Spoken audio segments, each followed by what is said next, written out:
Så er klokken 10 på mit ur, og jeg vil godt byde velkommen til det her webinar om sikkerhed på Android-enheder. Mit navn er Samir, jeg er fra kom2ig, og jeg har lige lidt info til at starte med. Alle I er muted, for vi er ganske mange, der deltager i det her webinar. Der vil være mulighed for at stille spørgsmål ude i spørgsmål-svar-svarfanen, der er ude til højre. Philip han sidder og prøver at administrere alle de spørgsmål, I kunne komme med. Vi vil prøve at tage dem undervejs, ellers så har vi afsat tid til sidst i programmet. Jeg vil gerne lige præsentere de folk, vi har med os i dag.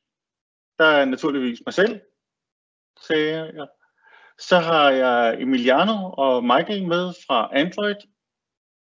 Og så har jeg Andre og Claus med fra HMD Global.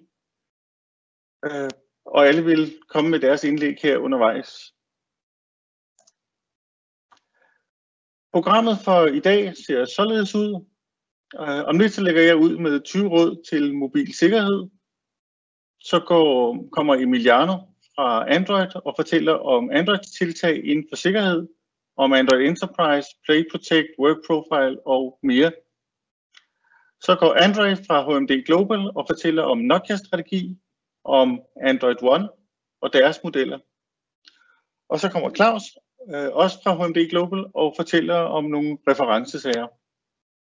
Og så slutter vi af med spørgsmål.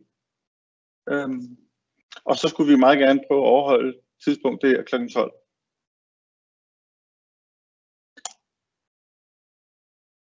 Jeg lægger ud med at præsentere 20 råd til sikkerhed på mobile enheder. Jeg har arbejdet med sikkerhed og mobilitet, altså MDM, i snart 15 år, faktisk over 15 år. Jeg kender rigtig mange af jer, der deltager her i dag. Jeg rådgiver i kom2ig strategisk inden for de her områder. Jeg har også beskæftiget mig en hel del med lovgivningen inden for mobilitet og sikkerhed. Det vil altså sige sådan noget som GDPR, ISO 27000 osv. Derudover så har jeg haft fingrene i de fleste MDM-systemer, der har været på markedet de sidste, som sagt, 15 år.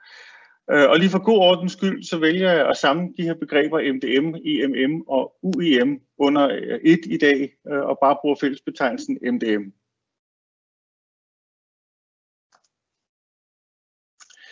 Jeg har valgt at tage udgangspunkt i 2 spændende udgivelser. Et fra Center for Cybersikkerhed, som jo er landets øverste sikkerhedsorgan, og en interessant artikel fra Djøf-bladet, der var her i februar. Center for Cybersikkerhed udgav i 2018 en vejledning med 15 gode råd til, hvordan man løftede sikkerheden. Dem har jeg fået præsenteret et par gange, og jeg er faktisk ikke enig i dem. Ikke dem alle sammen. Og det vil jeg gerne komme ind på lidt senere i 2020-kontekst. Og så vælger jeg at tilføje 5 andre råd, som jeg synes, de burde have haft med i deres vejledning. Artiklen fra Djøf, som I ser i midten, er faktisk spændende, fordi journalisten gik tæt på spørgsmålet omkring at dele private og firmadata. Og her er det faktisk mere eller mindre første gang, at Datatilsynet konkret udtaler sig, at det skal være adskilt. Dertil så min egen erfaring, altså som sagt med 15 år, der har jeg skrevet en hel del artikler igennem de her år. Jeg har en masse kontakter, og den viden vil jeg selvfølgelig også trække med ind i det her. Lige for at tegne billedet, i mange lande, der går folk stadigvæk rundt med 2 telefoner. Men i Danmark, der har vi 3 slags telefoner, som vi skal tage højde for. Vi har den ene telefon, det er den firmaudleverede telefon, som vi også kalder en KOBE-enhed, eller en funktionstelefon. Så er der den i midten, det er den, der faktisk er flest af i Danmark. Det er altså en firmaudleveret telefon, men som man også må bruge privat, som vi betaler skat af, måske har selv betalt en del via en bruttolønsordning. Vi kalder dem hybridenheder, vi kalder dem KOBE-enheder, corporately owned, personally enrolled, eller choose your own device. Og så endelig så har vi den sidste del, det er medarbejdernes egne telefoner, eller bring your own disaster telefoner. 2'eren og 3'erne, dem vælger jeg at samle under et, fordi på dem ligger der private data på enheden. Og der er lovgivningen ganske klart, det skal vi forholde os til. Jeg får lige at vide, at billedet er meget utydeligt. Vi prøver lige at se, om vi kan gøre noget ved det.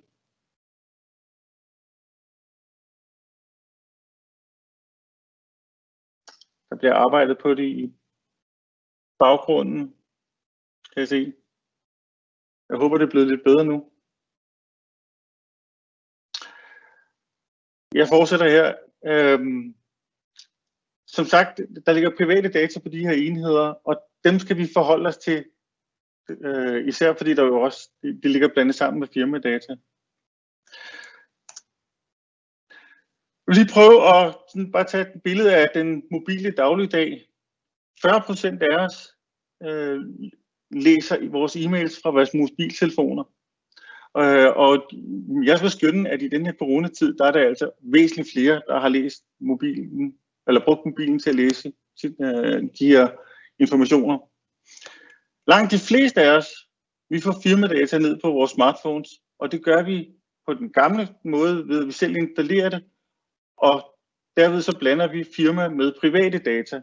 Det er jo en fed feature, det der med, at man kan se ind i kalenderen, hvornår man skal hente børn i privatkalenderen, sammen med de sidste møder i en firmakalender. Det er bare ikke helt okay set fra et lovgivningssynspunkt. Tredje billede derop, det er, at som privatpersoner, så installerer vi en masse private apps, og jeg tror, man siger, at det er under 1%, der læser det, der står med småt. Og her har vi det her begreb appware, hvor de her systemer og de her apps, de sniffer ind i de data, der ligger på enhederne.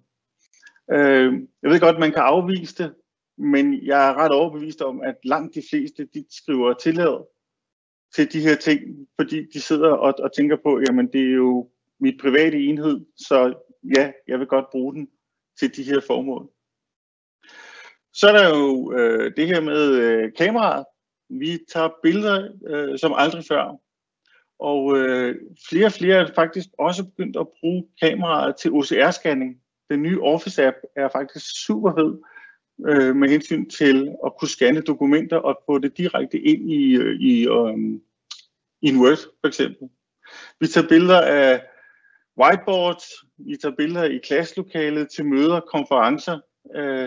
Jeg har sågar set nogen, der lige skal bruge noget dokumentation, og så tager et billede af deres pas og sender det til, ja, jeg har selv blevet bedt om det til en bank. Det tror man ikke, men det blev man sgu.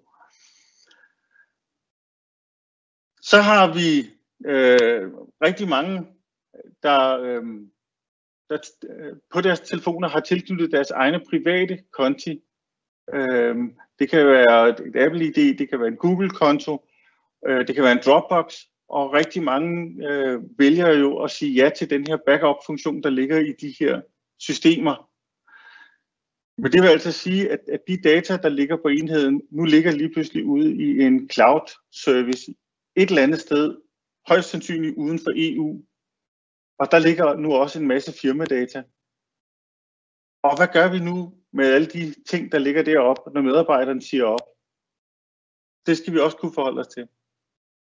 Og endelig og ikke mindst, så ligger der også på enheden en masse private data, som fortæller noget om vores privatliv. Jeg har bare taget nogle eksempler her, og hvis IT-afdelingen i en virksomhed kan sidde og se ind via deres MDM-tool på den her enhed og se, hvad for nogle apps der ligger, så kan man måske opdage, at der ligger nogle apps om noget graviditet. Og den her kvindelige medarbejder har endnu ikke fortalt virksomheden, at hun er gravid, hvorved man kan nå at opsige hende. Det er det, den her Djøf-artikel blandt andet handler om. Igen en ulovlighed, og især set med GDPR-øjne, så er det et indsigt, vi absolut ikke må have, hvis man ser det fra en IT-afdelingsperspektiv. Og med det verdensbillede, så vil jeg så prøve at gå igennem de her 20 råd, som jeg kalder det, til sikkerhed. Og igen, hvis jeg tager udgangspunkt i Center for Cybersikkerhed, datatilsynet, lovgivning med mere, så er man ganske klar, og jeg er helt enig. Vi skal have adskilt privat data fra vores arbejdsdata. Center for Cybersikkerhed går faktisk ud og siger, at vi skal have 2 enheder. En privat og en til firma. Sådan ser virkeligheden altså ikke ud. Og desuden så synes jeg, at de har glemt, at MDM-løsninger har eksisteret i mere end de 15 år. Og jeg kan da huske et dansk system, der hed DMI, hvor man faktisk havde mulighed for at containerisere virksomhedsdata. Og det er altså tilbage i 2005, at det kom frem. Så der er altså en mulighed for at lave den her opsplitning inde på enhederne. Den siger sig selv, at vi skal holde vores systemer opdateret. Det ved enhver IT-medarbejder. Sørg for at have systemerne patchet på alle opdateringerne på. Og det gælder også på OS'et. Der har vi mulighed for med de gode MDM-systemer at sørge for at sætte nogle compliance-regler, der gør, at man derved altid er sikret på at have seneste OS på enhederne. Så er der 3'eren, krypter dine privatdata og virksomhedsdata. Det anbefaler Center for Cybersikkerhed. I dag der på alle smartphones, der ligger kryptering som en standard ting. Så det er der styr på. Men på Android-enheder er der ikke altid sikkerhed på SD-kortet. Det skal man altså også lige huske at sørge for at krypteret. Og endelig så skal man meget gerne sørge for, at de her data er krypteret med hver deres nøgle. Sådan så firmadata og privatdata er krypteret på hver sin måde. Beskyt din enhed med en adgangskode. Der er altså stadigvæk folk, som regel nogen med lidt sildesalat på skuldrene, der ikke vil have en pindkode på deres telefon. Det er et must, det er et krav, når det gælder firmadata. Og det kan man jo så sætte som en fast regel med MDM-systemet. Der skal være kode på. Og så kan vi diskutere, om den skal være, hvor kompleks den skal være, om den skal være biometrisk. Dataetisk råd diskuterer i øjeblikket med Center for Cybersikkerhed omkring, man virkelig skal bruge biometrisk. Vi har lige set her for halvt års tid siden, hvordan systemet Supreme Biostar det blev kompromitteret med alle deres biometriske data, som det amerikanske politi blandt andet bruger. Endelig så er det min klare anbefaling, at virksomheden skal sørge for, at det område, hvor virksomhedens data i hvert fald ligger, at det er beskyttet af et password. Slet alle de data, hvis enheden mister. Det skal man lige passe på med at lave en fuld wipe af en enhed. Fordi hvis der ligger private data på enheden, så er det altså noget, medarbejderen skal give lov til. Derfor så kan de fleste MDM-systemer lave det, vi kalder en company wipe. Det vil sige, at man sletter kun det, der er rullet ud på enheden fra firmaets side, og overlader helt private del til brugeren. Så kan man hjælpe brugeren, hvis de giver en endda helst skriftligt samtykke til, at man godt må wipe alt, hvad der er på enheden. Igen, det er noget, en MDM-løsning kan hjælpe jer med.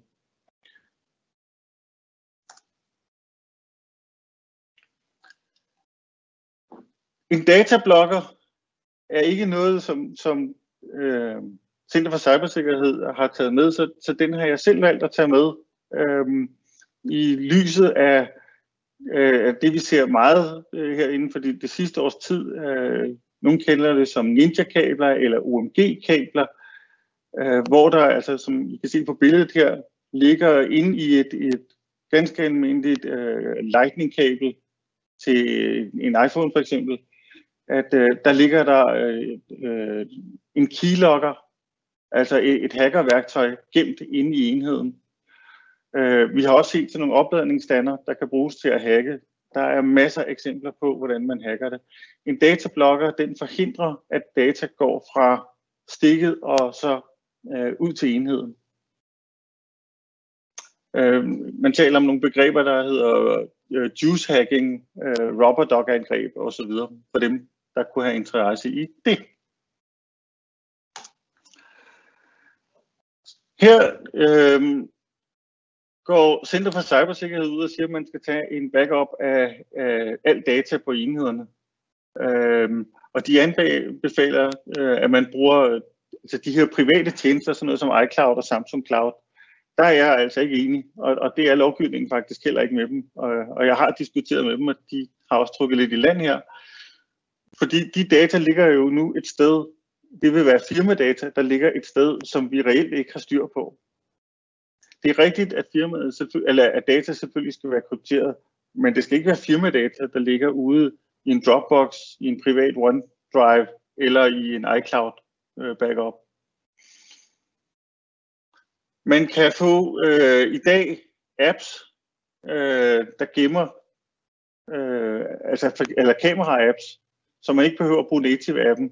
Men den her kamera-app, den sørger for, at de her billeder, man tager, når man er i sit arbejdsmode, at de bliver gemt for eksempel på ens SharePoint, ens OneDrive, en share-file osv. Og igen så vil jeg lige påpege det her, hvad gør man egentlig nu, når en medarbejder stopper, og der er taget den her backup? Hvor ligger firmaets data så? Ligger de nu over hos konkurrenten? Også noget, man skal forholde sig til.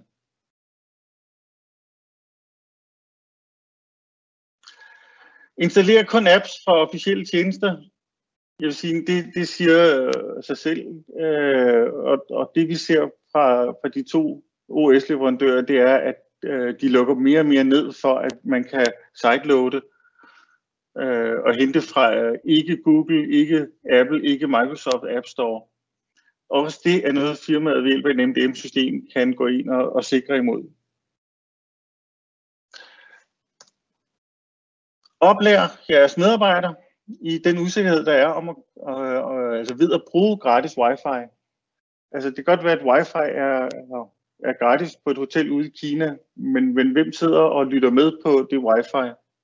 Og endelig så bør I også fortælle jeres brugere om, hvor let det er at lave et man-in-the-middle attack.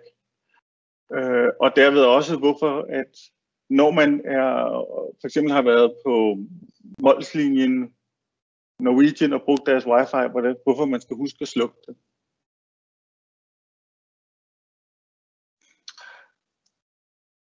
Brug virtuelle private netværk, altså VPN'er, eller tofaktor, multifaktor og autentikering. Det er der flere og flere, der bliver klar over. De her mange phishing-angreb, vi ser, og det har vi især set under den her coronatid. Der har været et næsten lodret stigende angreb af phishing-angreb, hvor folk ikke har tofaktor, og man så har logget deres brugernavn og password ud af dem. Der er min klare anbefaling, se at få noget tofaktor ind, især på virksomhedens område, men fortæl også jeres medarbejdere, at de skal beskytte deres private konti, sådan noget som LinkedIn, Facebook med mere, lige så meget, fordi det kan altså også bruges til at komme ind i firmaet, herunder for eksempel til identitetstyveri.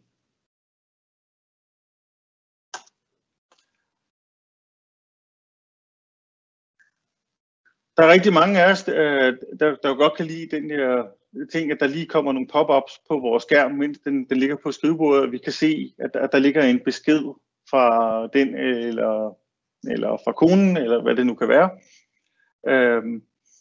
Men der kan altså ligge faktisk ret mange beskeder, vigtige ting i de her beskeder. Igen, ved hjælp af jeres MDM-system, sørg for at sætte en grænse for, hvad det er, der må komme ud i de her beskeder. Altså man kan på nogle systemer lukke det helt ned til, at der bare står, der er kommet 2 nye beskeder, men der står ikke noget om, hvad headeren er på den her mail, eller bare noget af teksten, hvad det drejer sig om. Et andet lille fif, det er, at hvis man gerne vil have, at de her pop-ups kommer, så brug et cover med sådan en flap på, fordi så er der altså ikke lige nogen, der kan sådan sidde og lige kigge med på, hvad der sker på telefonen.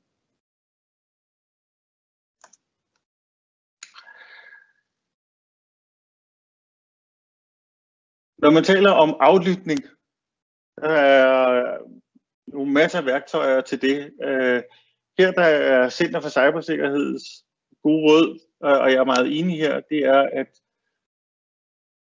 er man i gang med en samtale og vil sikre, at den ikke bliver aflyttet, så skal man lige tjekke, om man er på et 4G-netværk.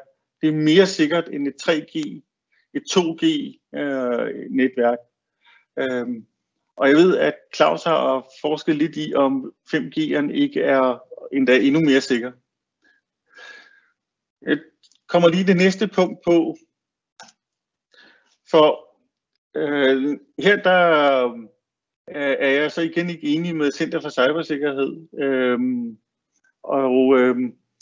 De anbefaler, eller det anbefales jo, og det er jo meget naturligt, at man bruger nogle krypterede tjenester til at have en kommunikation.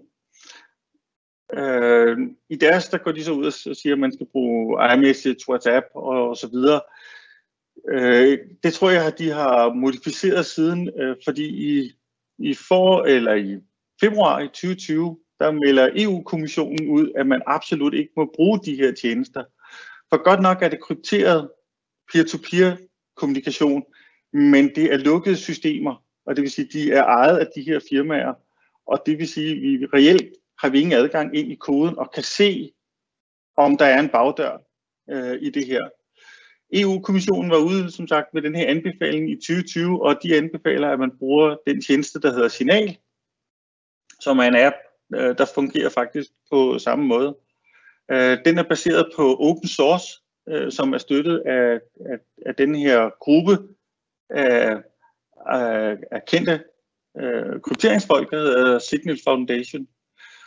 Så har jeres medarbejdere et behov for at dele viden, dele dokumenter, have en fortrolig samtale, sende et password, så en klar anbefaling, det er, at I anbefaler for at bruge Signal, og I eventuelt også ved hjælp af CMDM-system pusher appen ud og siger, at det er den, vi vælger at bruge til den her form for fortrolig kommunikation. Så har jeg tilføjet det her råd. Jeg synes, det er væsentligt, og det er vigtigt. Jeg ved, at Center for Cybersikkerhed for eksempel også har været ude og nævne det. De fortæller selv i deres egne præsentationer, at man ikke kan komme ind på deres område, uden at man lægger sin smartphone ind i en lille sikker og aflåst og kontrolleret boks.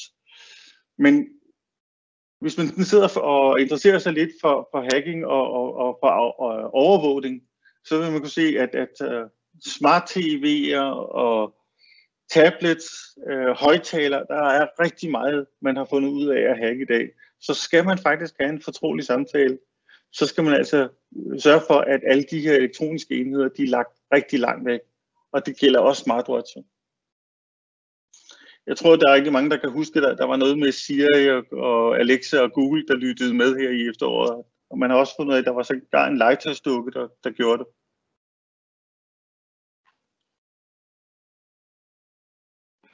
Brug Bluetooth med omtanke.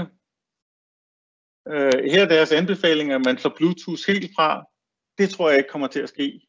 Der er rigtig mange af os, der sidder i bilen og godt kan lide at kunne tale med vores venner og familie, mens vi kører bil. Og der er altså Bluetooth nødvendigt. Vi bruger Bluetooth til rigtig mange ting. Bluetooth er desværre også bare, især i de ældre standarder, noget man let kan hacke. Vi har set det meget med trådløse keyboards for eksempel, hvor man kan hacke alle tastetryk. Min anbefaling, det er at slå Bluetoothen fra, når man ikke bruger den, og især når man er lidt væk fra sit eget sikkerhedsområde.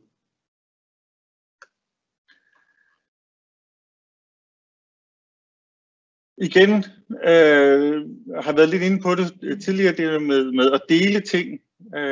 Jeg er ikke helt enig her igen med Center for Cybersikkerhed, igen fordi de tjenester, de anbefaler, har vi ikke kendskab til den kildekode, der ligger bag deres systemer.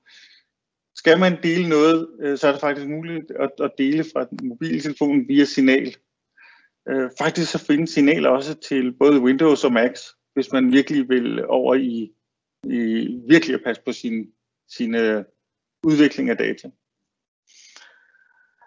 Dertil så vil jeg så sige, at en af de ting, vi ser flere og flere virksomheder implementere, det er det, vi kalder DLP-løsninger, altså data leakage-løsninger, der går ind og holder øje med den kommunikation, der er i virksomheden, og især den kommunikation, der går ud af virksomheden, og så ud fra de parametre, der er sat op i systemet, der kan man så forhindre, at fortrolige data, eller bestemte data, eller CPR-nummer, eller sådan noget lignende, kan forlade virksomheden, uden at der er taget en handling på det, afhængig af den politik, man nu har lavet.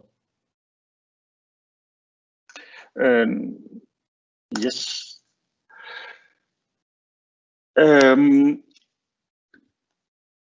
Så har vi det jo med, altså Center for Cybersikkerhed, de anbefaler, at man slår GPS-positionen fra. Igen, det tror jeg ikke kommer til at ske, men det er vigtigt, at man er bevidst om, at vores telefoners placering vil man altid kende. I det øjeblik, det er tændt, telefonen er tændt, så ved simpel triangulering fra 3 telefonmaster, der vil de kinesiske myndigheder vide præcis, hvor man er. Mit lille kort her, der viser de blå prikker alle de steder, hvor Google har fundet ud af, at der står et Wi-Fi, et accesspunkt, som de så også kan bruge til at pinpointe præcis, hvor de er. Så det der med at lukke sin telefon ned på GPS-positionen, den er altså kendt.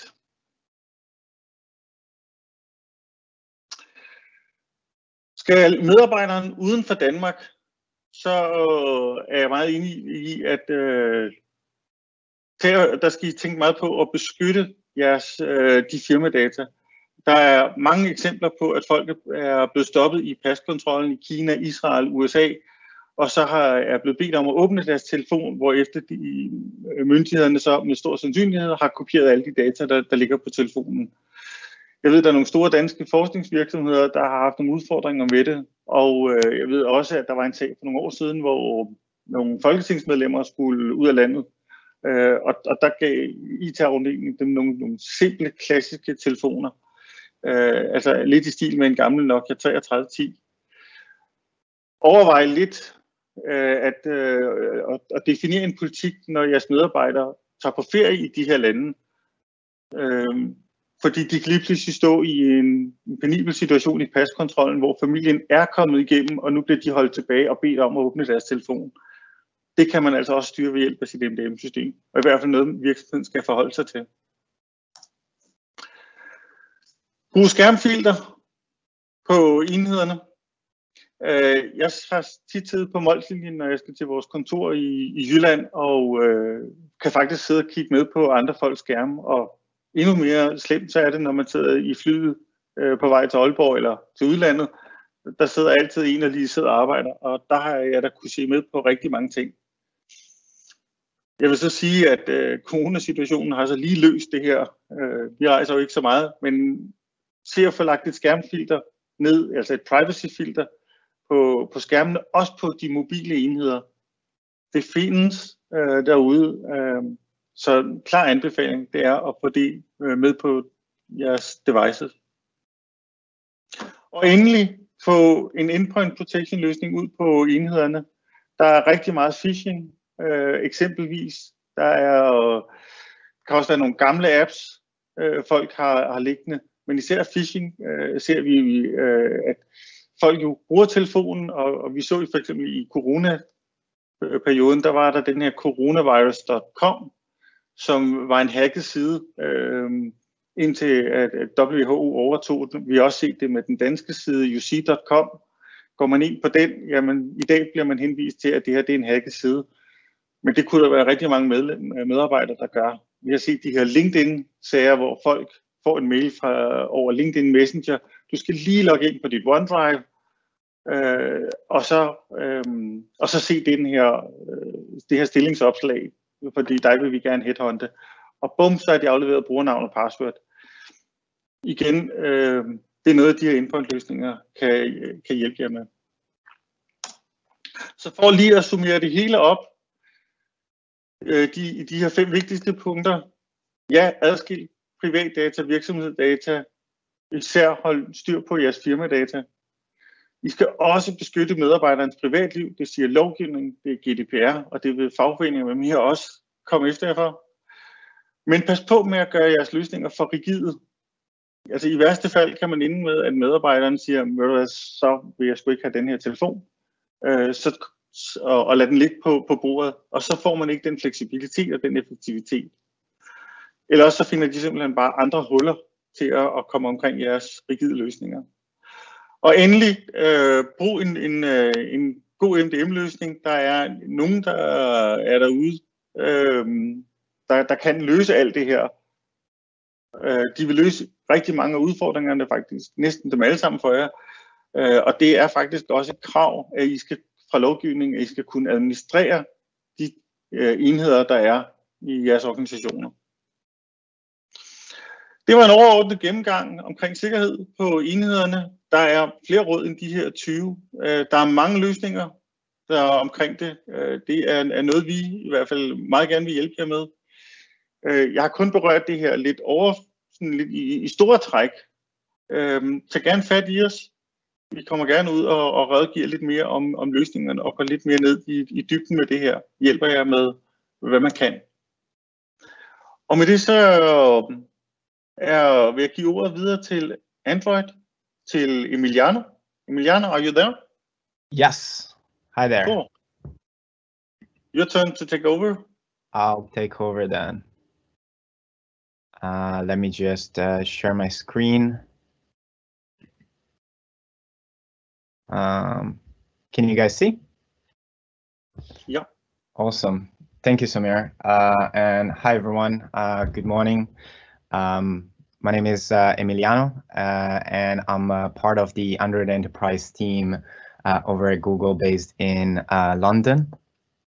I'm sorry, the portion of my presentation will be in English, but the alternative would be Italian. So I hope English is fine. I'm a part of the partner enablement team in Android, which looks after essentially supporting our partners in understanding the platform and all the products that come with Android Enterprise, whether it be any type of partner really.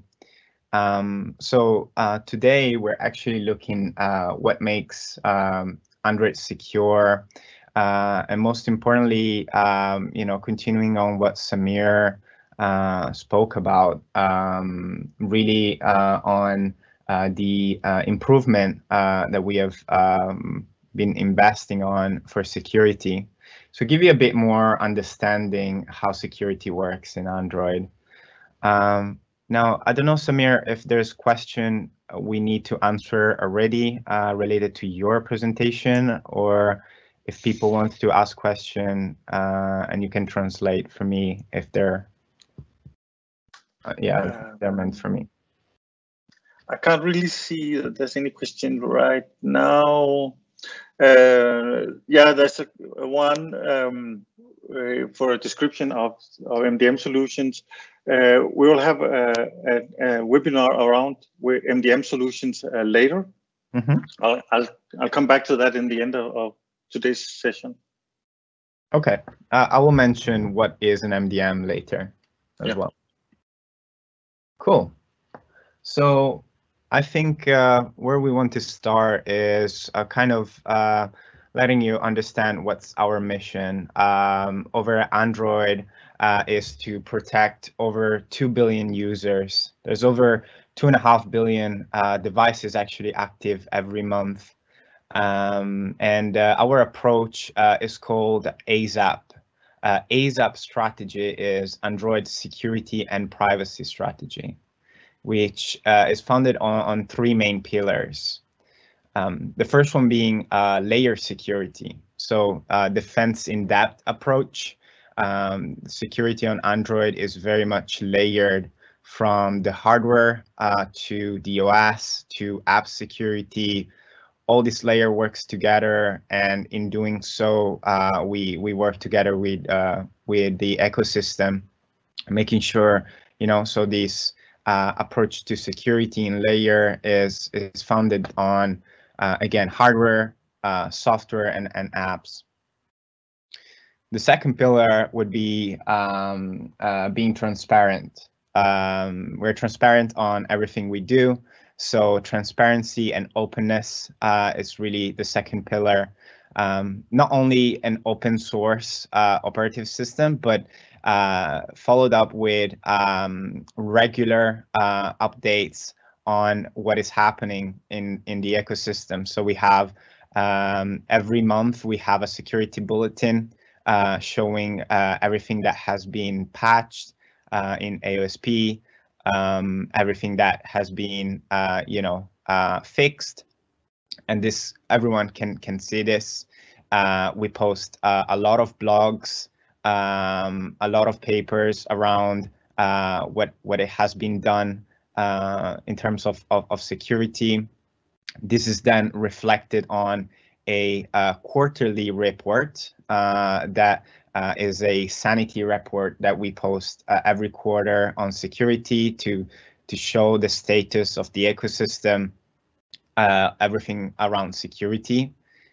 And then finally, we have a year in review every year on privacy and security that essentially covers everything I just said. And this is really much part of our strategy, being open and share everything that we find, that we patch, and that we work on. And last one is leverage all of Google. So in Google, incident management and security reviews are done collectively together.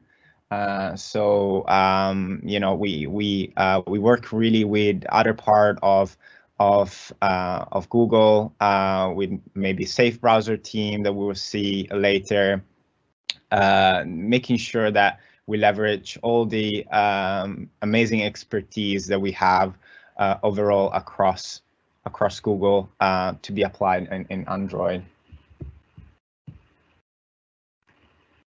So just to introduce you a bit the teams that work on security, there's three main teams. The first one is the app safety engineering team, which looks after Google Play Protect that we will see. So make sure that all the third-party apps are on the Play Store and secure, both on Play Store and on devices. We have the platform safety engineering team, which essentially is focused throughout the stack of Android to bring new improvements to Android overall, from kernel, hardware to software and operating system overall. So PSE, platform safety engineering, looks after improvement on the platform. And the third one is the ASA, the Android Security Assurance team.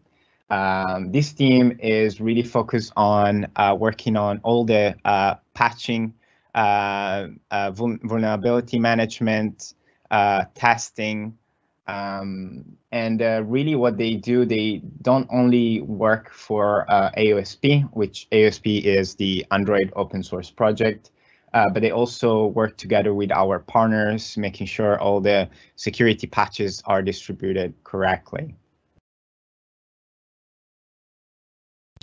And this really shows every year, really, where in every new version of Android, we we make huge improvement in everything around security and privacy.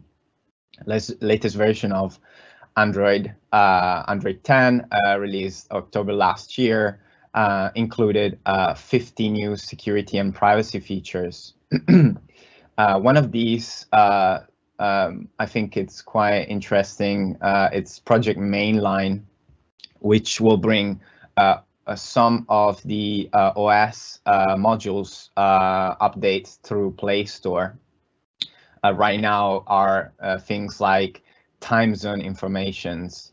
But amongst that, we really added a lot of features also for privacy.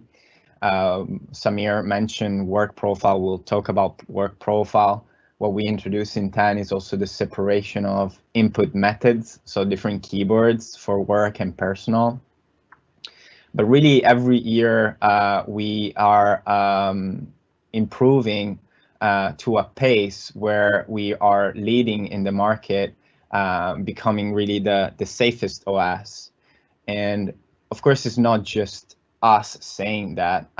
We think that a great indication of how Android is recognized, getting, being more in certain aspects secure than our competition, is looking at third-party hacking hackathon, right?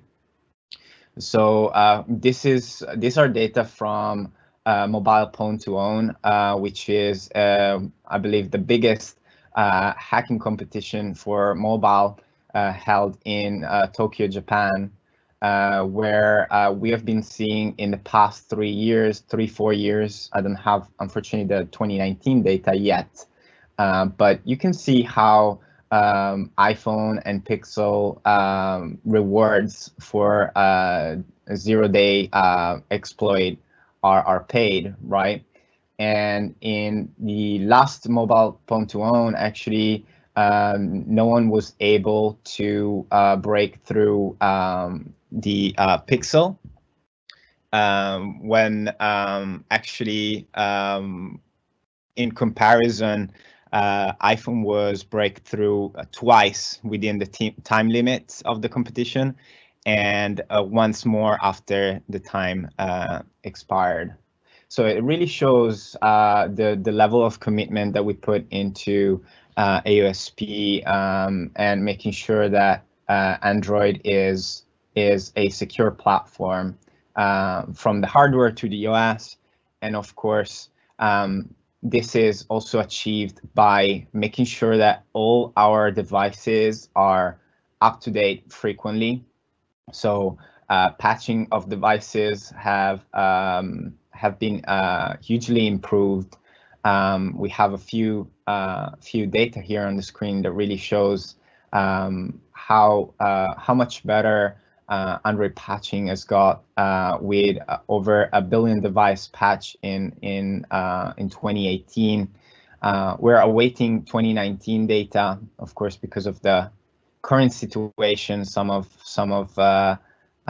things are getting delayed, but it really is a clear indication. We're expecting 2019 data to be even more. But this is very important for us. Keeping device up to date is crucial. And in doing so, we have over the years added different functionalities, such as AB updates. Since Nougat, AB updates allows devices to have a copy of the OS, a B copy of the OS that gets updated in the background. And then when the user wants to update the device, they can just restart the device. So there's no waiting time, loading to download and install the OS, because the OS is downloaded and installed in the background. And then essentially we revert the B copy that is updated to the A copy. Keeping the device up to date is very important, and so is keeping apps secured and up to date. Maintaining app security is one of our main focus. If you remember, one of the team, the app security team, is dedicated just for that. And in our effort to kind of work on mitigating any issues with apps, we work with app developers within three main pillars. So one would be with policy. So we set up guidelines that app developers must follow, such as we bring every year a new level of APIs they must comply to with their app. So then we can mitigate any type of exploit that could come with older API levels. We approach this also through education. We invest a lot of time in creating blogs, tutorial, and videos about new security features, policy changes, and best practices. So that really shows how important it is for us to have well-educated app developers. And then finally, technology with providing tools to help developers creating Android apps. We also have data that shows, recently how quicker it is to create Android apps opposed to iOS apps, and what results we get from those that are significantly more relevant than iOS in terms of user experience. And here in technology and tools, we're really not just looking at development tools such as Android Studio, but we're looking also at tools that make these applications pushing the envelope, right? We have tools like AR Core. We have tools like Jetpack library that allows for the apps to communicate back on, for example, the MDM solution, returning if the app is behaving the right way.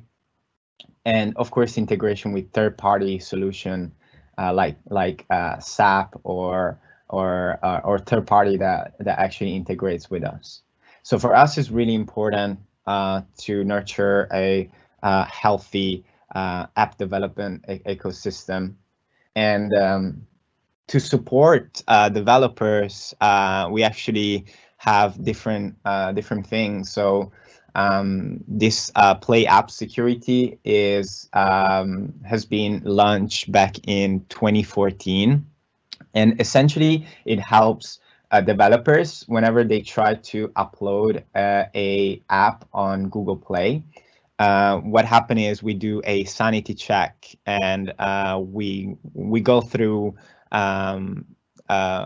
it's over 30 classes of vulnerability that we can report, and we can even say to the developer can see where the issue is, and it can see how it can be fixed, right? So you can see how over 300,000 developers have fixed more than 1 million application before being updated on the Play Store.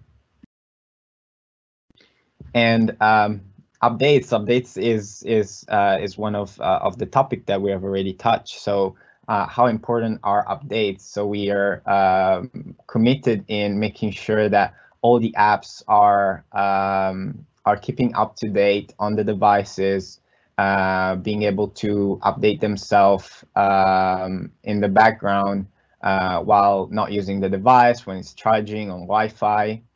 And they use the same premise of AB updates that I was mentioning earlier. So essentially, the app is getting is getting updated, and the user is not impacted by this background process.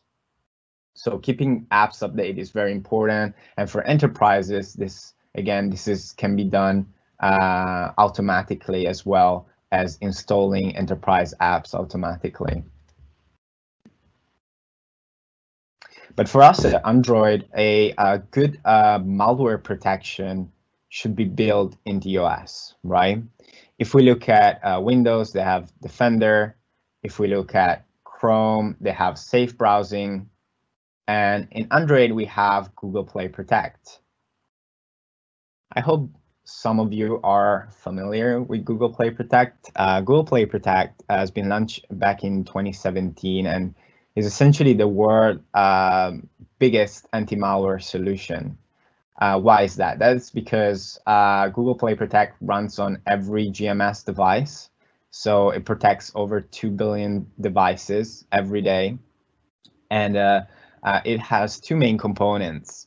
Google Play Protect is part of the Play Store and is part of one of the many tests every app needs to pass when is to be uploaded on the Play Store. So Google Play Protect analyze over 500,000 applications every day. So it analyze these apps that are getting uploaded for the first time or as an update, and make sure to collect, the hash of the application ID and the version, and store that record amongst billions of other, to then being checked against the applications that are installed on every device. So the other component is Play Protect on every device running on the Play Store of your Android phone. So every day, Google Play Protect scans over 50 billion apps, and is able to scan both applications that are part of the Play Store or that are maybe side-loaded, right?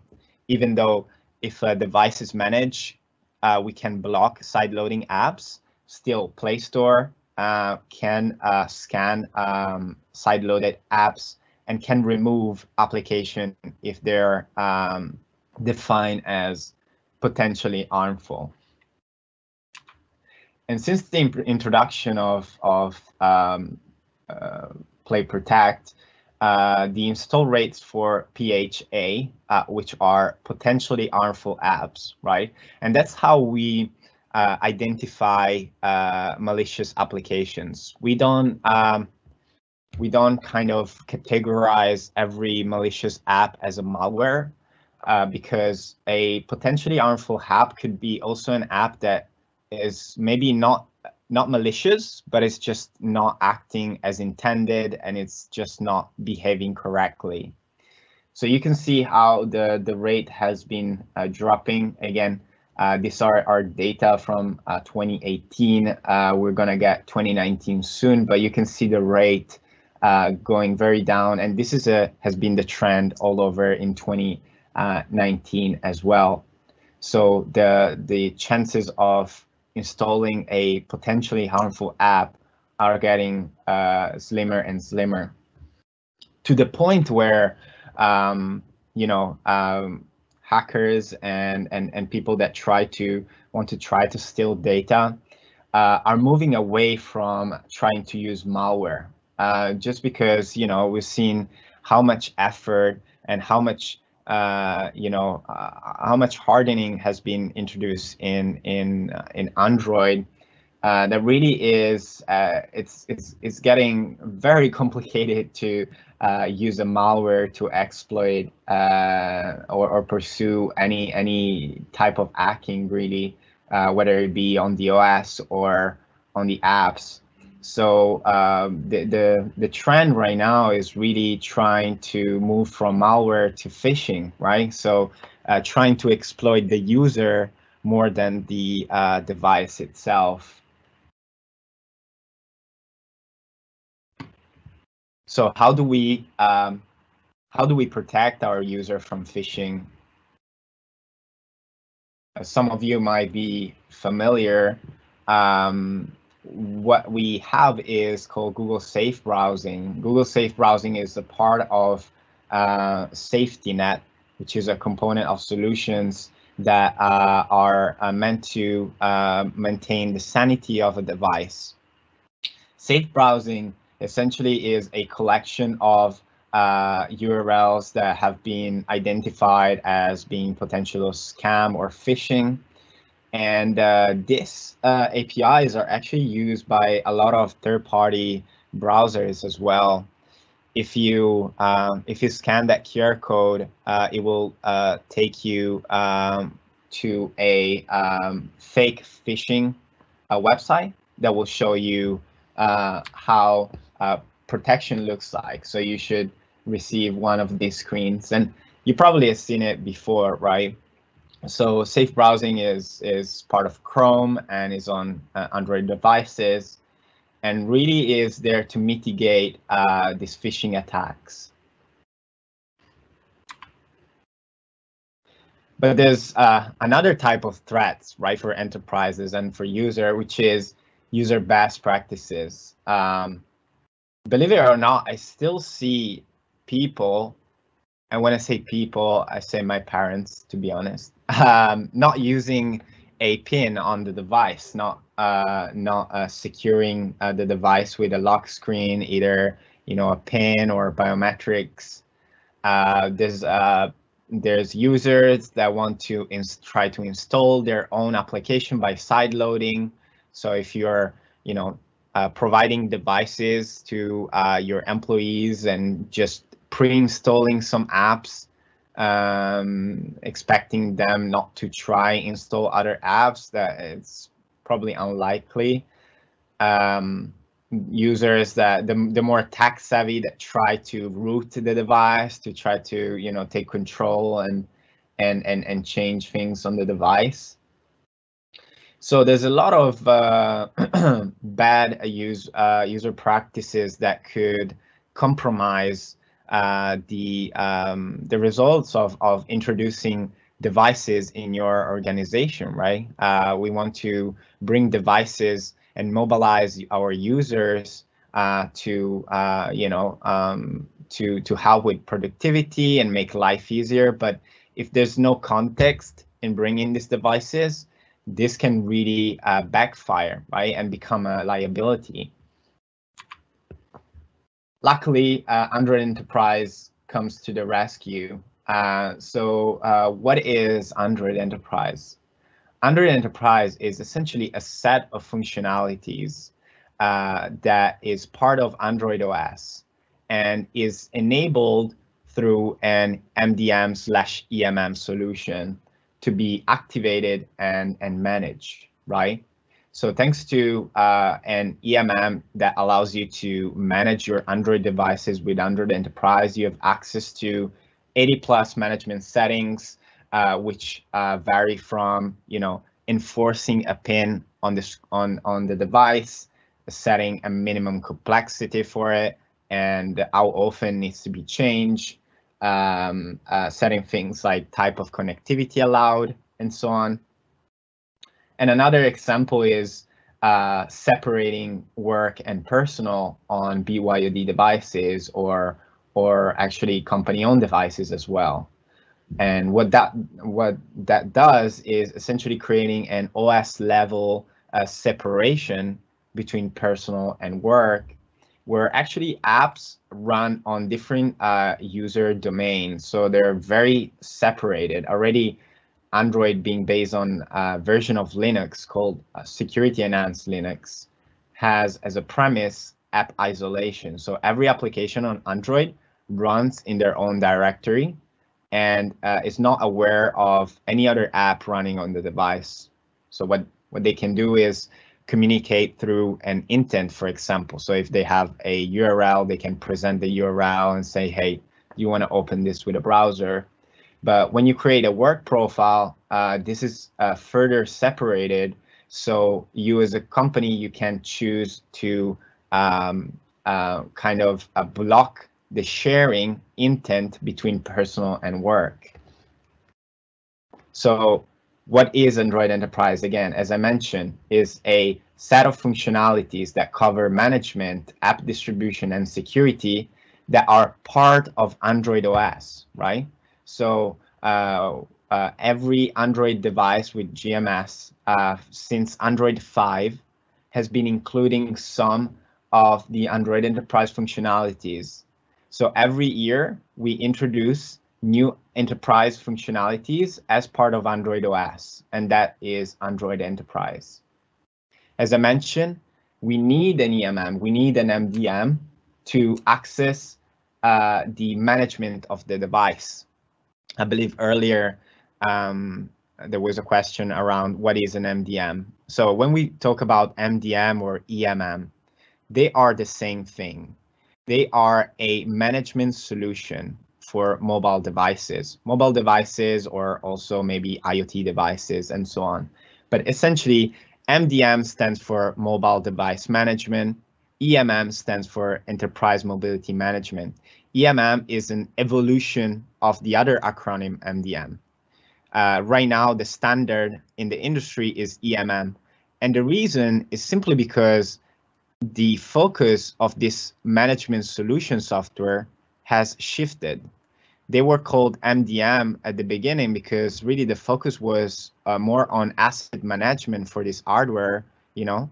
But now they're called enterprise mobility management because we're not just looking at the device, we're looking at the user and the data that are on the device and associated to the user.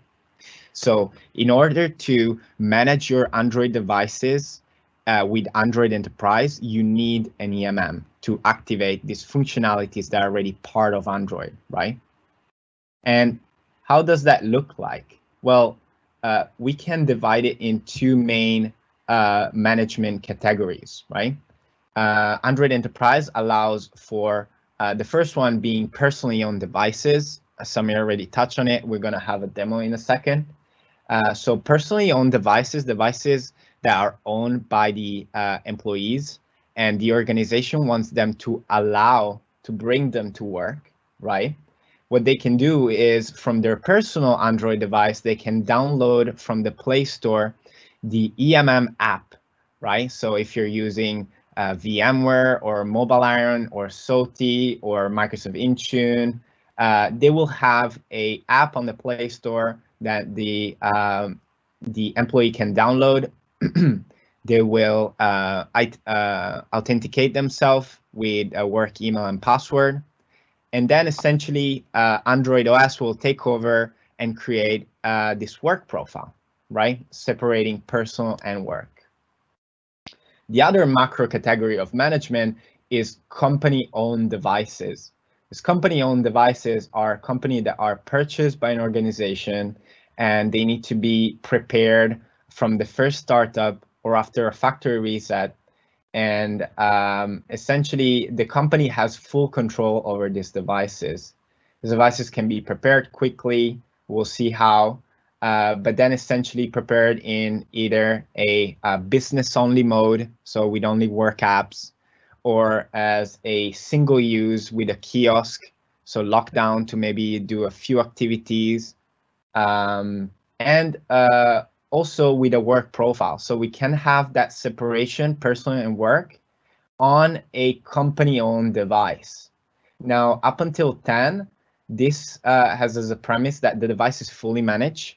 So both personal and work are separated, but if it's fully managed, the personal data are managed by the user, but the company can, for example, factory reset the device, right?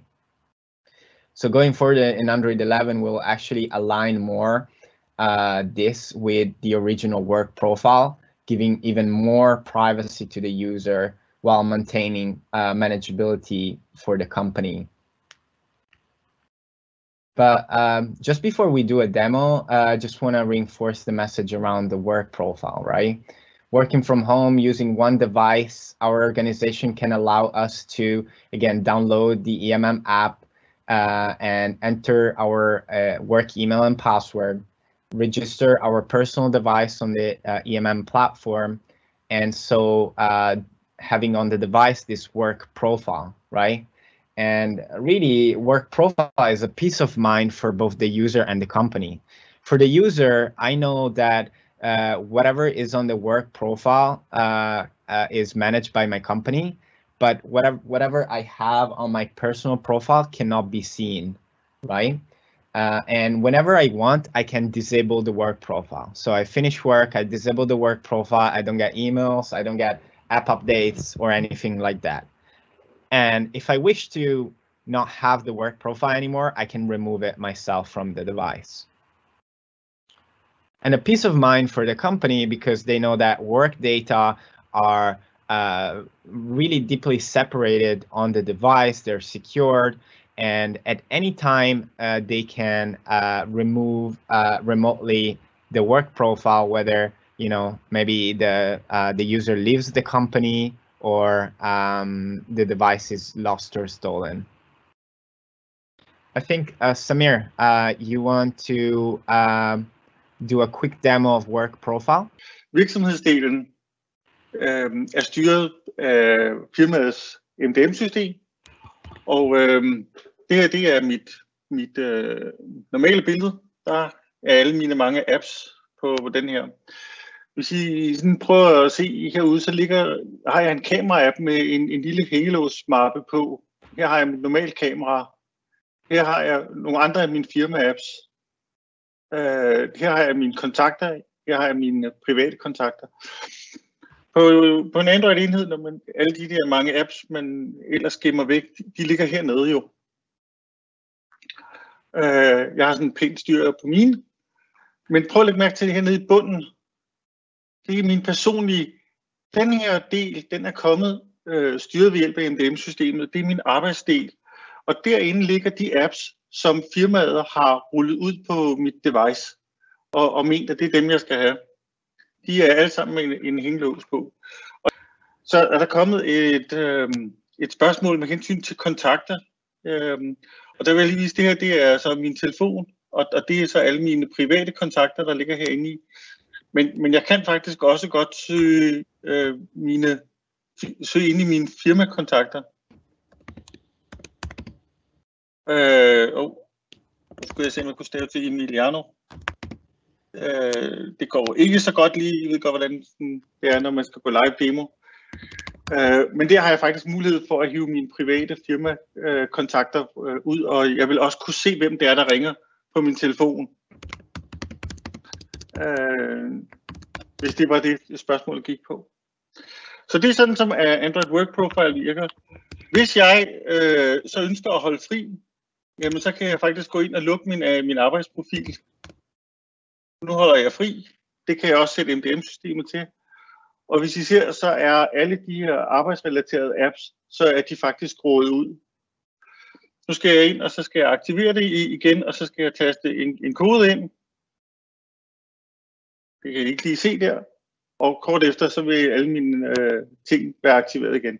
Og det her, det kan jeg så styre ind for MDM-systemet, f.eks. med noget geolocation med mere.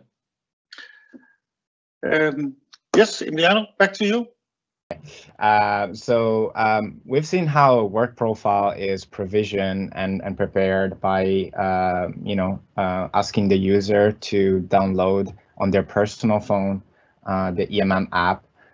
Now, for company-owned devices, I think it's worth mentioning, for these devices that are purchased by organization, one of the biggest challenge is preparing, these devices in the less time possible, right? And make it easier. So fully managed devices really are prepared in a few different ways, can be prepared. So from outside of the box or after a factory reset, what we can do is essentially use either an NFC key that can be provisioned thanks to EMM capabilities, or we could create a QR code from our EMM. And essentially, from the device, I can either tap an NFC tag, or what I can do is tap on the screen, on the yellow screen when I select the language.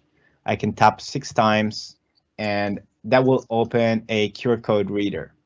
This QR code reader has a sole purpose of scanning QR code that is provided by your EMM. And this QR code, just like the NFC, you can put information like Wi-Fi connection, time zone, language, and of course the enrollment information for your EMM of choice.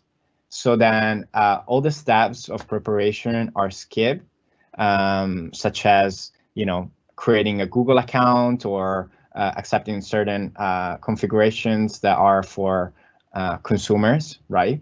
And the device is prepared as fully managed, either work only, single use, or with a personally enabled, like we've seen.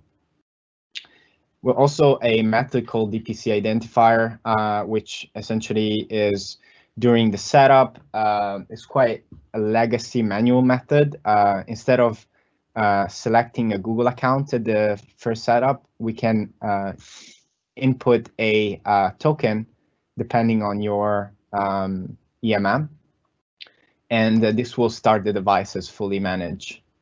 Now, one thing I want to say is, as I mentioned, there's no need to create Google accounts. That's because the days where we would ask our user to create their Google account, or we would create one Google account and share the password, those are over. When we manage Android devices with Android Enterprise with our EMM, we can leverage what are called Manage Google Play accounts. These are service accounts that are not linked to the user. They don't have a password. They don't collect any user info, right? And they're just there to download enterprise apps that the company decides. But closing this parenthesis, zero touch is the last type of enrollment for your corporate-owned devices. And what zero touch is a bulk enrollment method. If you're familiar with Samsung Knox mobile enrollment or Apple DP, is essentially the same for Android devices, and essentially it allows upon purchasing a device to receive a access to a zero-touch console from our reseller, where we can see the list of our IMEIs or serial number of devices that we purchase, and we can associate our EMM configuration to them. So then the devices can be shipped directly to the employees, and they just need to switch it on, the device get activated, and we'll receive automatically the EMM profile to be configured. So I think what's also important from us is making sure that for our customer, it's quite easy to choose their hardware and solutions, right? Just the device itself is not enough for enterprise. They need an EMM to leverage Android Enterprise functionalities. So what we did over Android, we launched a program called the Android Enterprise Recommended Program, which essentially highlights the best in the market for hardware and services, and really shows the commitment from our partners to provide the best experience to our customers. So we have enterprise recommended knowledge worker devices. That's how we called smartphone and tablets. And of course, Nokia is a great representative of that. I think Andre will touch on that. We have it for rugged devices. We have it for EMMs and MSPs. So then when you go and choose your hardware, you have a confident choice, right? If you go to androidenterprisepartners.withgoogle.com, you find it on the bottom left of the slide. You can here see all the solution directory for devices and partners. And you can see, for example, if you filter by HMD Nokia, you can see how many of their devices are enterprise recommended. I think they have the largest number of enterprise recommended devices, which means that they send these devices to us to be validated, and they provide with security updates, which we have seen how important they are, in within 90 days, which they also do a better job than 90 days running Android One. All these devices also ensure at least one OS upgrade. They are compatible with Zero Touch, and overall, of course, also ensure a minimum requirements on hardware that are very important. But from my side, to recap, we've seen what makes Android secure, what we do to protect Android and the privacy of the users, and to put user data and work data secure. Of course, hearing from Emiliano from Android how Android is secure is a given, but I think what's important for us is also seeing how third-party researchers like Gartner now for 3 years in a row has set Android as the most secure OS. Gartner goes through 30 security categories, giving a score from 1 to 3. Android 9 scored 26 out of 30 strongs with no weak points. And 2019 is coming out soon. But here what you can see is our main competition has scored 18 out of 30 with 3 points scoring a weak score. One of these being network security. And for mobile devices, it's very important, right? For connected devices. Let me say it's not our style to bash on competition, and this is not what it's about. I think what we wanna highlight is the fact that misconceptions, is not reality in many things, and all this improvement that we have done together with all our partners really are showing whether for our consumer and enterprise. And we will keep on investing and bringing new feature in security so you can use your Android and keep innovating with Android and Android Enterprise. Thank you so much. That's all from me. I'd like you to direct you to android.com/security for more info and android.com/enterprise to get some more information of Android Enterprise. I'll pass it over to Android, right? All right. Greetings from HMD Global, the home of Nokia phones. My name is Andrei Sonkin, and I'm here together with my colleague Klaus, who's looking after Denmark with his colleague Søren. And it's my pleasure to give you a brief introduction to Nokia smartphones and how we believe they are a great fit for enterprise. So thank you, Samir and Emiliano, for the presentation so far. I'm actually building on top of what has been discussed. And I just want to, in a way, in the next 20 to 30 minutes, go through what is then, how does all this come to life in Nokia smartphones? And what are the things that we do as a company to be worthy of your trust in enterprise field and worthy of your trust for your employees. And Klaus will also then cover a little bit of examples of companies who already made that choice and why they have made that. So let me start by explaining a little bit about us as a company. So HMD Global, we're a Finnish company. We're founded December 1st on 2016. And the short history of things is that even though we're not Nokia Corporation, we're an independent startup from Finland, we took over the Nokia branded business when Microsoft wanted to move to do something else. So from day one, we became a global company on December 1st, 2016. We took over the Nokia branded feature phone business, where we are, and in the feature phone category, we are #1 worldwide. And feature phones would be your typical SMS and voice-driven devices like Nokia 3310, Nokia 105, and so forth.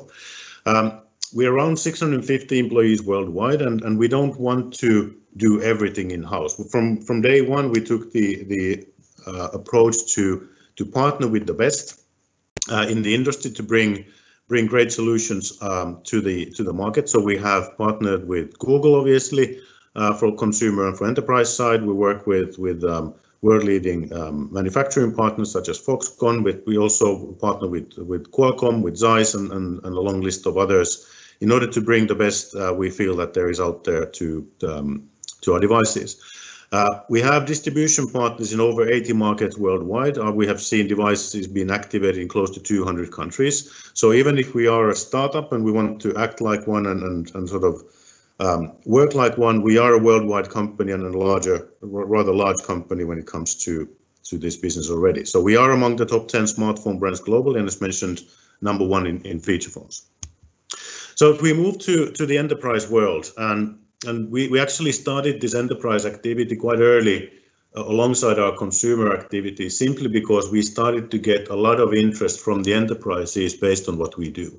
And as we were able to start from effectively a clean sheet of paper, and we launched our first devices in Europe 2017, of course, we benefited from the fact that enterprise customers already know, they have experience of different solutions, and they know, they have a pretty good understanding of what they're looking for. So it's easy for them to articulate what is perhaps missing from what they currently have, or what are the additional things that they would like to have going forward, and what really matters to them when they make their decision to allow devices to be used in their environment or select devices for their own company use as company owned.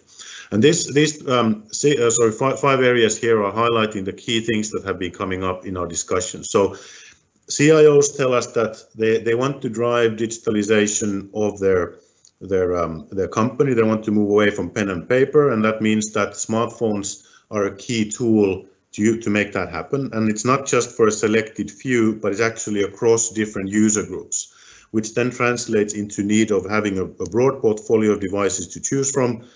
But at the same time, security always comes as a main question, main concern, because maybe that's where the issues have been, or that's where the cost is if it's not in place properly. Many things that have to be taken into account. And linking into the security and the kind of need for broad portfolio is the need to have devices which are updated consistently and with a time scale that the manufacturer has provided and promised to deliver, not just for one device, but across all devices, keeping in mind that the broad portfolio is important, but also if a company happens to work in multiple different countries, perhaps in multiple regions, that the devices are updated at the same time, so that there's no fragmentation when it comes to their security structures, policies, or no weak links, and they can sort of have a nice consistent execution across their whole company. But at the same time, when devices are renewed, trends change, technology evolves, there's always a need to renew the portfolio within that 2 to 3 year average lead time, or whatever the company wants to do.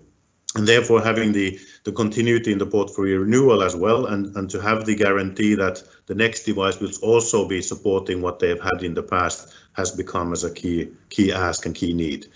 From the CFO perspective, the total cost of ownership is critical, and I think we've seen this especially in these times where digitalization is key, but budgets may be even more under pressure. How to optimize the total cost of ownership, which can then mean many things, meaning having the right device at the right price point, but also optimize the support costs, things like zero-touch enrollment, support the right prices of accessories, and then have a good residual value at the end of that life cycle if the company wants to then get residual value back from the devices when they switch to new ones. But then not to forget that the end user is key. So the end user needs to be satisfied with what they have. They have to, they need to like the devices, enjoy the devices they use. The brand needs to resonate. The values of the brand need to resonate. The camera quality is typically important if that use case allows that to be used. Overall usability needs to be easy to use and consistent over time. Battery life, all these things are important for every user and drive happiness and satisfaction for their work and personal life as well. And also, as we discussed, the kind of move to have just one device is quite natural. It's always a hassle to have multiple different devices and need to keep them charged, etc. So just having one device where both your work and your personal use is enabled has become much more relevant, and thanks to the work profile that is possible, fully possible. So let me move a little bit about how do we, as a European company, and actually the only European manufacturer worldwide is HMD Global in the smartphone space. So we don't come from the West, we don't come from the East, we come from the North. And as such, we want to also uphold that sort of European base and also everything that relates to what is important from also things like GDPR compliance, from privacy perspective. We want to be very transparent in what we do and how we do it. And the first thing is that as we started 2017, we didn't feel that there was any need for us to start adding duplicate applications or additional skins or layers to our devices, and therefore we decided to use pure Android as it comes. The only two things that we have added is the camera app, simply because there is no camera app by default in the platform, and then an app called My Phone, which is intended for end users to find support. You can find your warranty information, you can check your user guides. If there's a need to have some support, you can contact chat or other ways to do that, but that's it. There's no skins, there's no additional duplicate apps from us, which then saves memory, saves battery time, and also makes updating much more feasible. Now, when it comes to question, what data do you collect? We have a website where we be very transparent about that. The only things that is being collected, and none of this is personal data, is a warranty activation ping. So when the device is first thing you need to use, there's an activation ping going to our server that says, okay, this device was taken into use. This is when the warranty became valid, if there's no proof of purchase available. If the user wants, they can give anonymous Net Promoter Score information, and there's certain device diagnostic data that can be shared just for us to understand if there's any issues occurring or any quality improvements that would be needed. And that's it. There's no personal data that we collect. All of this data is that is mentioned here is stored in Google Cloud in Finland, never leaves Europe. And previously, we've had this in Singapore, which is another GDPR safe harbor. But we made this change about a year ago with the Nokia 4.2 as the first device, and every device after that has been following the same path. And we just want, as a European and Finnish manufacturer, wanted to bring all of this into Europe and keep it in Finland. So our kind of value proposition is perhaps the easiest to explain with these three logos here. So we're upholding all the attributes that relate to Nokia brands, and that relates to products, product quality, product usability, design, but also things like CSR policies and everything that sort of is associated with Nokia brand. You can trust that HMD Global as a company is a guardian of that. We are, as Emiliano mentioned, one of the leaders in the Android Enterprise Recommended program, and what that gives you is that the guarantee that the minimum requirements from hardware and from software update and other program related requirements are validated and supported in all those devices that are part of that program. But as also Emiliano mentioned, the Android Enterprise Recommended set certain minimum levels, and we're actually going above those. So if you think about security patching as an example, the minimum requirement in the Android Enterprise Recommended program is to have security patches delivered for 3 years from global sales starts every 90 days, whereas as we're also a globally leading partner of the Android One program, which is another program coming from Google, that mandates monthly security patches for 3 years. So all devices from us that are part of the Android One program get 36 months of monthly security patches from global sales start, and also 2 Android letter upgrades, whereas the Android Enterprise Recommended program at minimum requires 1 letter upgrade. But then Android Enterprise Recommended, as mentioned, guarantees that zero-touch enrollment is supported, all those say Android Enterprise critical management profiles supported and validated. And therefore, when looking at the Nokia brands and everything that represents, Android Enterprise Recommended, everything that represents, and then Android One guaranteeing that pure Android experience and the best-in-class support promise, we feel that this is a really powerful and unique proposition. And we're not the only ones who think that the Android Enterprise Recommended is a great program and want to be part of it. This is from an IDC study from last year. I think it was released in August, where they studied over 1,000 companies, and in this case, these are across Europe, Nordics included, were about, are you aware of the Android Enterprise Recommended? First of all, and over half of the companies interviewed already were, and keeping in mind that the program is only 2 years old, I think there's already a fantastic result.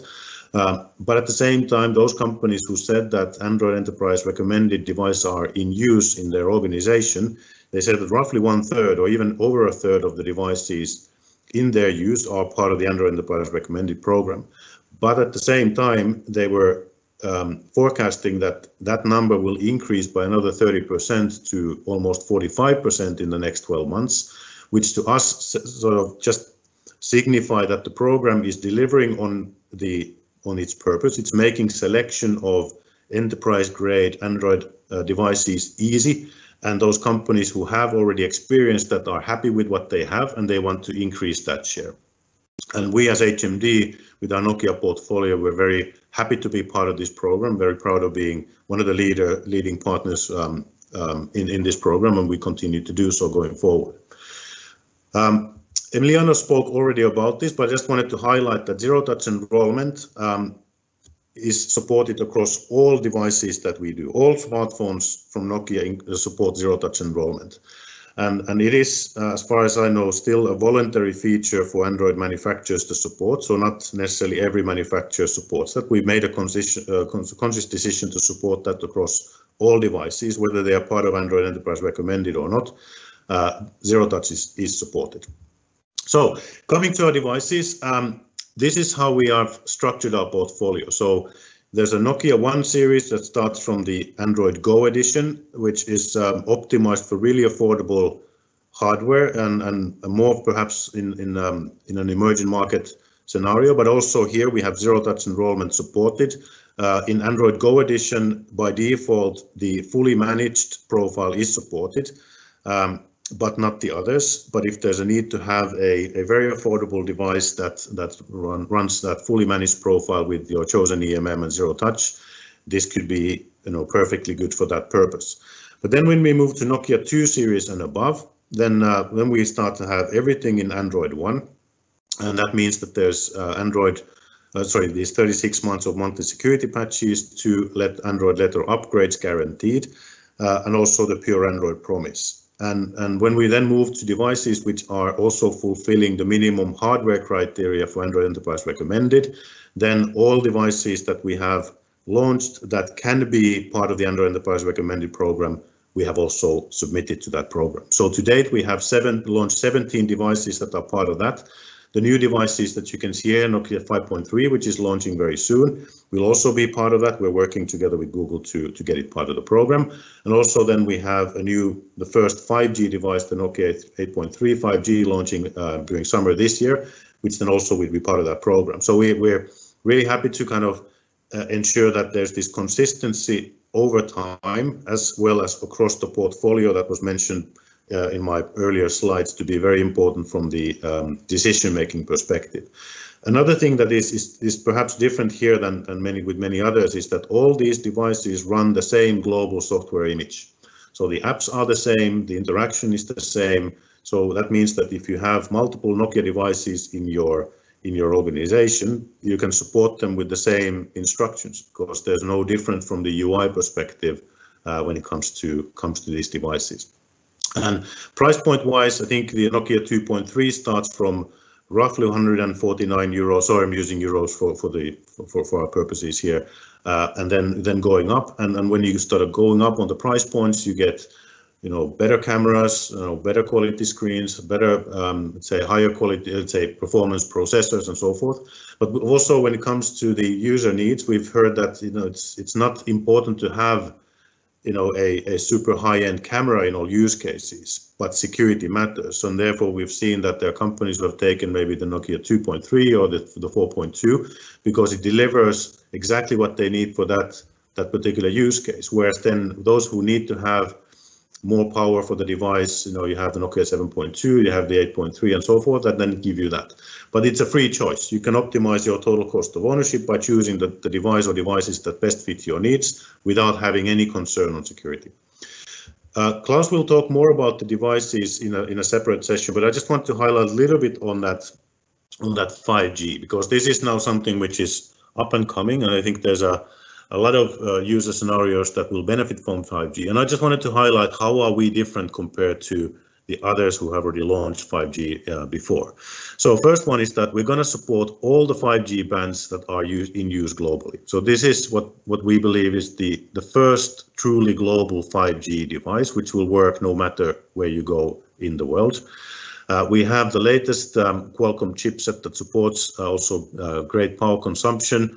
We have optimized this from all possible angles, and since it's part of the Android One program, it will get 2 Android letter upgrades. So it will launch with Android 10. It will then get Android 11, Android 12, or whatever Google decides to call them.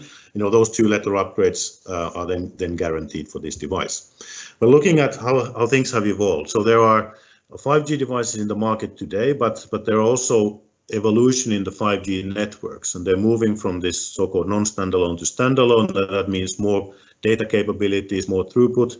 And also here you can see how the Nokia 8.3 5G from the band's support perspective is superior to anything else that has been launched in the market so far. I'm very proud to see this launching during the summer of this year, as mentioned. So going a little bit into our track record. So we have promised that we deliver security patches every month. And we have promised that we deliver maintenance releases for 2 years. So I just want to show a little bit of statistics of how we have performed so far. And all this information is publicly available from the link that you can see here on the screen. Now, this table here on the right-hand side is showing all the devices we have launched from Nokia One, which is your most affordable Nokia smartphone running the Android Go edition, all the way up to the Nokia 9 PureView, which is the latest flagship in the high end. And it shows how many standalone security patches we have released from July 21st, 2017, when the first device is launched in Europe, all the way up until end of April this year. And you can see that the total number is close to 600 security patches. And the lead time that it has taken on average is 18.1 days from the date when Google made the patch public to the date when we started that over-the-air update for that patch. And as mentioned, we use global software image, and that means that from the first day when we release that patch, it takes roughly 3 to 4 days for that patch to be deployed to every device worldwide. So if there's a vulnerability that's being discovered with Nokia devices, you can rest assured that next month it's going to be patched, and it's going to be patched not just in one country or one model, but globally pretty much at the same time. In addition to the standalone security patches, we have also delivered close to 200 Android OS maintenance releases, and whenever there's a maintenance release, we will include the security patch of that month to the same package, so that there's less updates for the users to download. And this is also showing how we have delivered against our promise, also in keeping our phones up to date during that 2-year period that mentioned. So how do we stack up against other brands? And this is from a Counterpoint research study. This is available on their website. And this is the way to read this is that the red color means that the device is getting patched every month. The blue color is every quarter, and the gray color is never or not known. And as you can see here is the top 10 Android manufacturers worldwide. Nokia phones were the only ones to receive monthly security patches across all devices. And you can see how this varies from different manufacturer.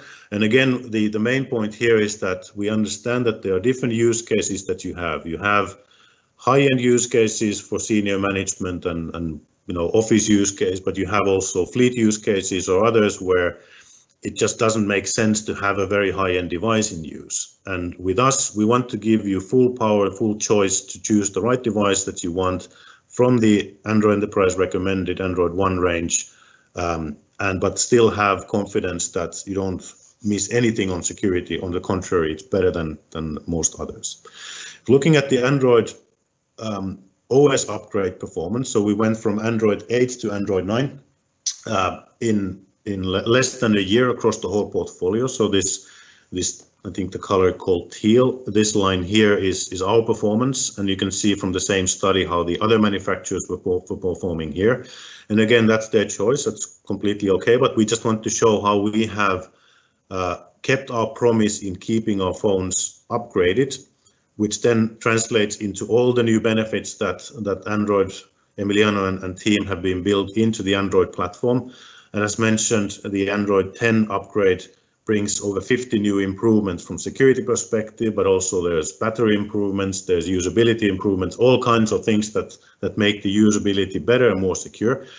And we just want to be the best-in-class provider from handsets perspective to make phones that just keep getting better.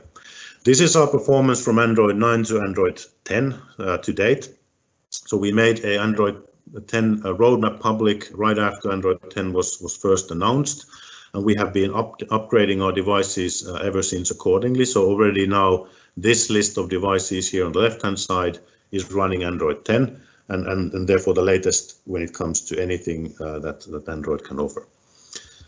There are also other elements in the Android Enterprise sort of features and functionality set which are available for manufacturers to support at their will, and we have decided to go and invest into this one.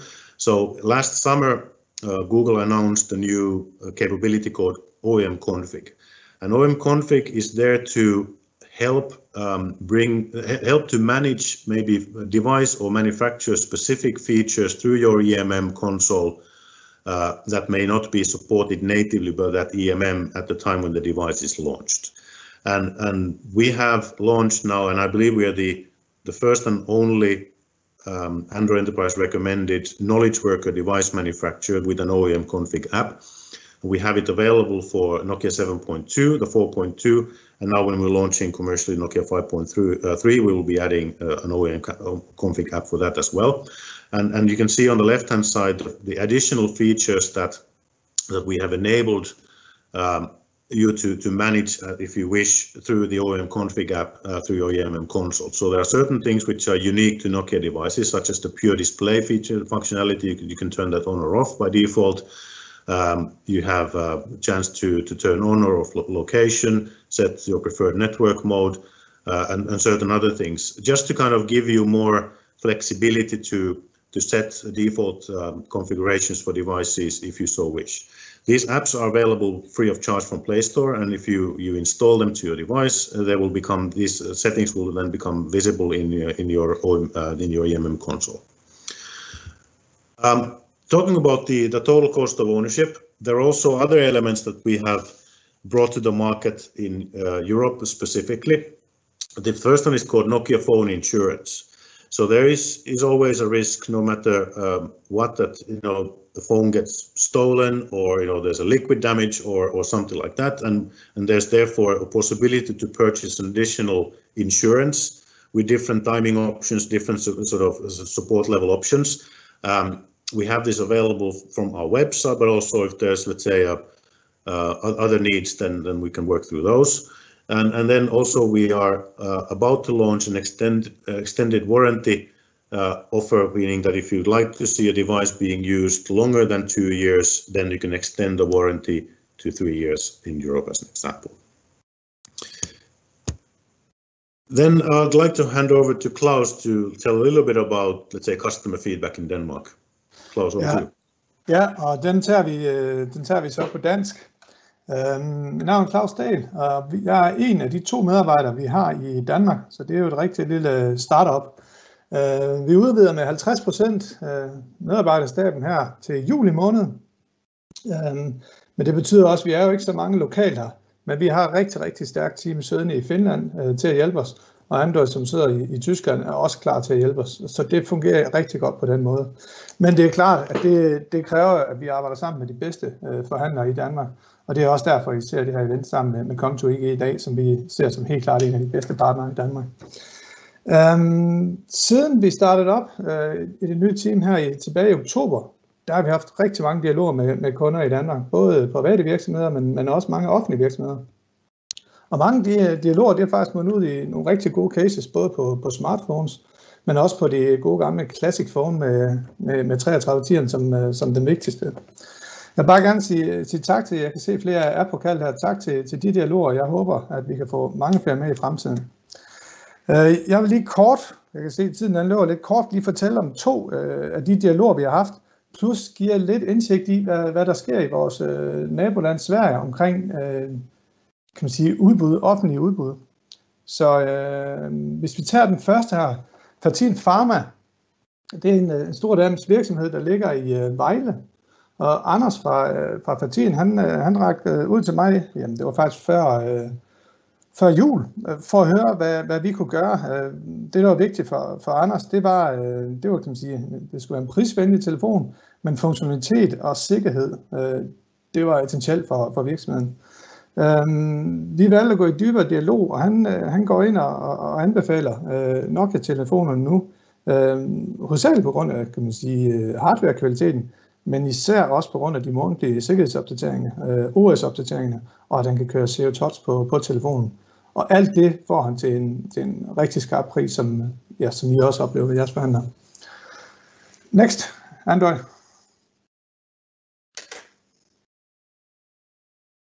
Next slide, please. There you go. Thank you.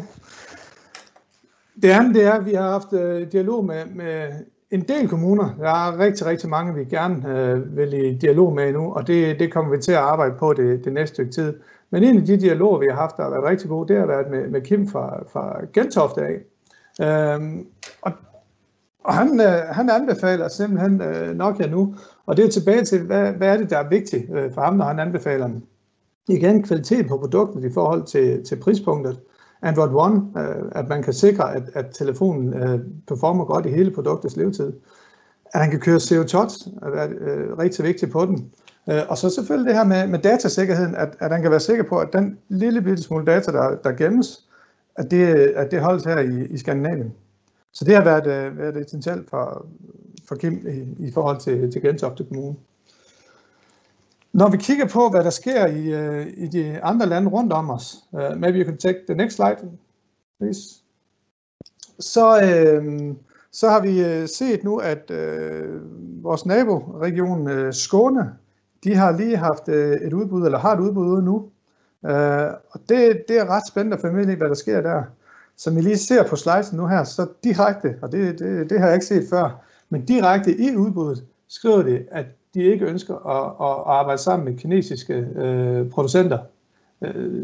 Det er en helt ny tendens, jeg har set i det. Udover det, så står der direkte i udbuddene, at telefonen skal leve op til det, der svarer til Android One og Android Enterprise Recommended.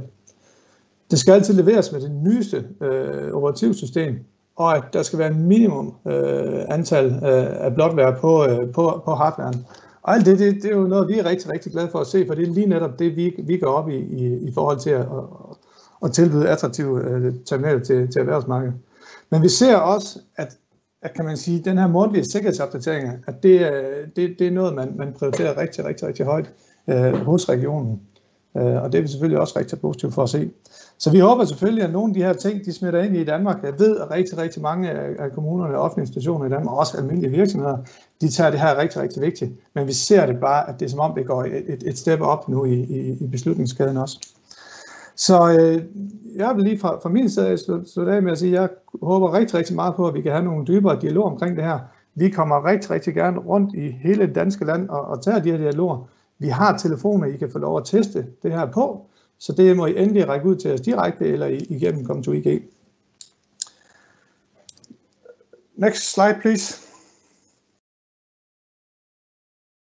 Og som Samir formentlig highlighter lige om lidt, så kommer jeg til at holde en session her den 26. sammen med Kom2IG, hvor vi prøver at gå lidt mere i dybden på de enkelte telefoner og speksdelen af den. Det I så af telefoner før, det var meget overordnet, så de af jer, som gerne vil have en lidt mere dybtgående, hvad skærmstørrelse, processor og sådan noget, jamen der holder vi en session senere på måneden. Det var alt fra mig.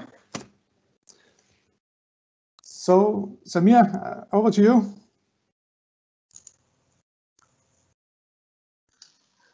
Sådan der, så skulle den også kan skifte skærm nu. Vi er også nået til vejs ende. Vi er nået til den session, hvor det er muligt at stille nogle spørgsmål. Jeg ved ikke, om der er blevet stillet en hel del spørgsmål undervejs i Q&A, og jeg mener faktisk, at vi er kommet igennem dem alle sammen.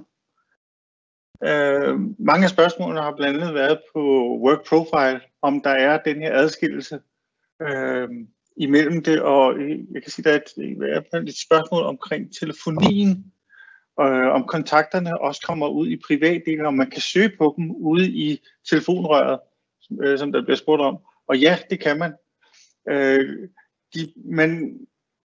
Hvis man går ind i telefonappen og søger, så vil den søge inde i work profile, men de data, der ligger derinde, vil ikke være delt derude, hvor, hvad kan man sige, appware kan sniffe det, eller hvor man som privatperson kan lægge det op i en backup.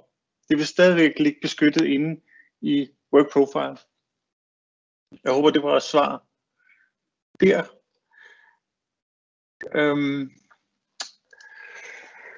Så vil jeg godt, mens vi lige sidder her, lige sige, at ude i Q&A'en, der har vi en lille undersøgelse. Den håber jeg, I vil lige klikke på linket og så svare på det.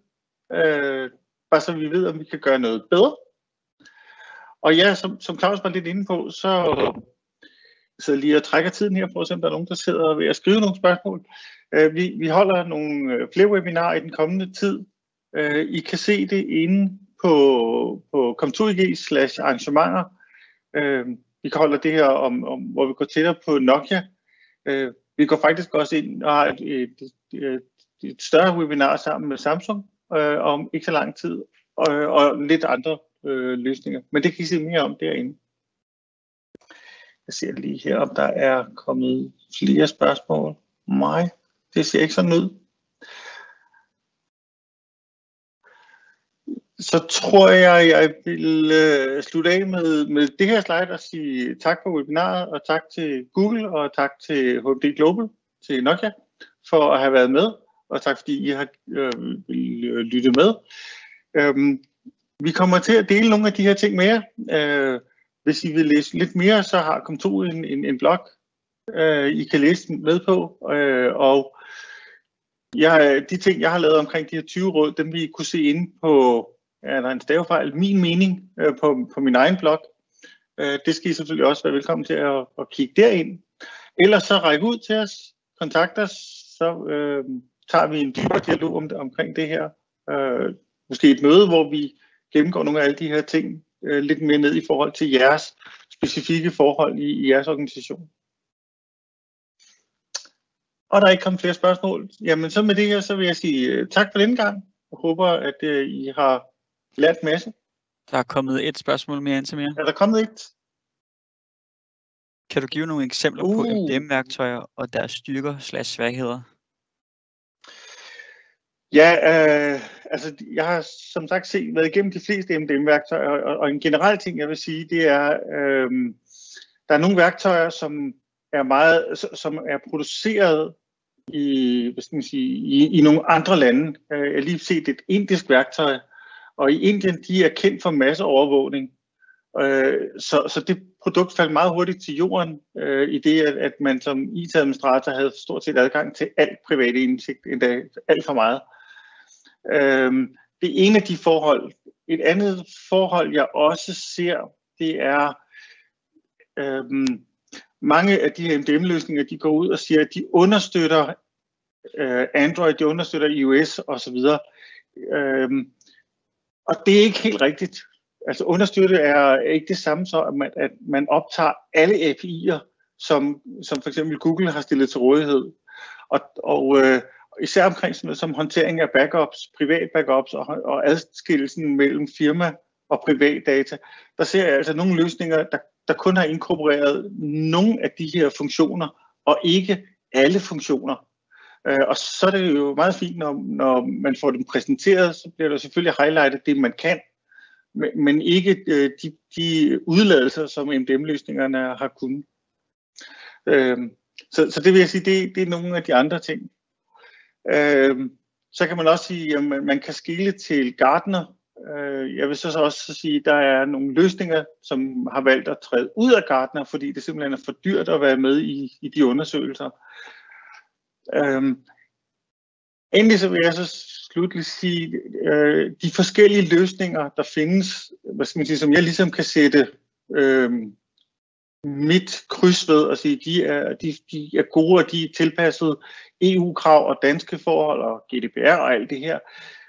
Dem er der mange forskellige af, og nogle er gode til nogle virksomheder, og nogle er gode til nogle andre virksomheder. Nogle er gode til nogle rocket-enheder, nogle er gode til noget helt andet. Og jeg tror, at der skal man altså ind og se på den konkrete virksomhed og den udfordring, man sidder med, og så ligesom tage udgangspunkt i det, inden man peger på en bestemt løsning. Jeg håber, det var svar til det.